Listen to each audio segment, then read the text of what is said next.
Good morning, ladies and gentlemen. Thank you for your patience. At 7:37 a.m, a silver Ford Fiesta was involved in a collision in front of the Houses of Parliament. That vehicle collided with cyclists and pedestrians before hitting a barrier and coming to a stop. 2 people have been taken to hospital. To the Houses of Parliament. That vehicle collided with cyclists and pedestrians before hitting a barrier and coming to a stop. 2 people have been taken to hospital. 1 man has already been discharged and 1 woman remains in hospital being treated for serious but thankfully non-life-threatening injuries. Another man was also treated at the scene but didn't require hospital treatment. The driver of the Fiesta, who was alone in the vehicle, was arrested at the scene by armed officers who were already nearby. The man is in his late 20s and he's been arrested on suspicion of terrorism offences and has been taken to a South London police station where he remains in custody. Given that this appears to be a deliberate act, the method, and this being an iconic site, we are treating it as a terrorist incident, and the investigation is being led by officers from the counter-terrorism command. Officers are searching the vehicle and no other weapons have been found at this time. At this early stage of the investigation, no other suspects at the scene have been identified or reported to police. There is no intelligence at this time of further danger to Londoners or the rest of the UK connected to this incident. Our priority now is to formally establish the identity of the suspect and establish his motivation if we can.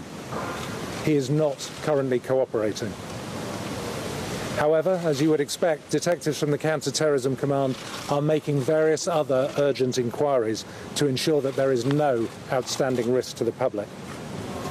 Can I urge anyone who thinks that they may have information that could assist the investigation to call us on 0800 789 321. That's 0800 789 321.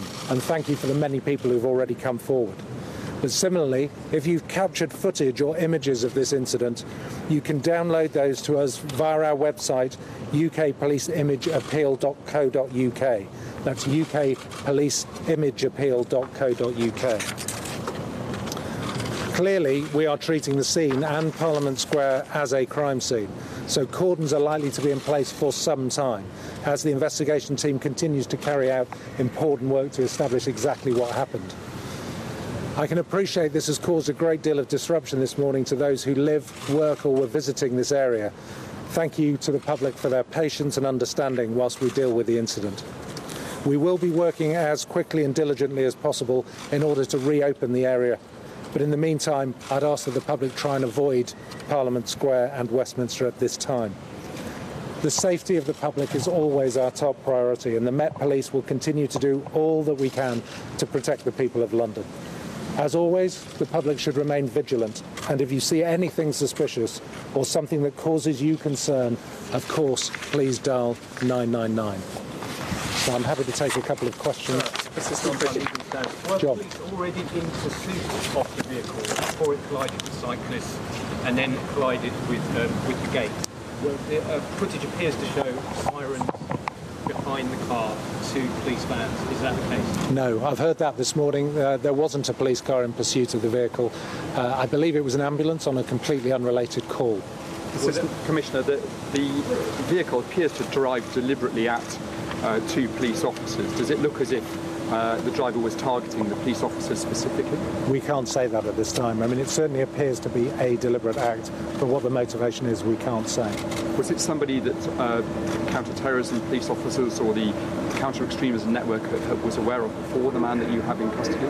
We haven't formally identified him yet, so it's too early to make that judgment. On the details that we have at the moment, we don't believe this person was known to either MI5 or counter-terrorism policing. And at that point, thank you very much for your patience. Does he appear to Thank you. fully competent?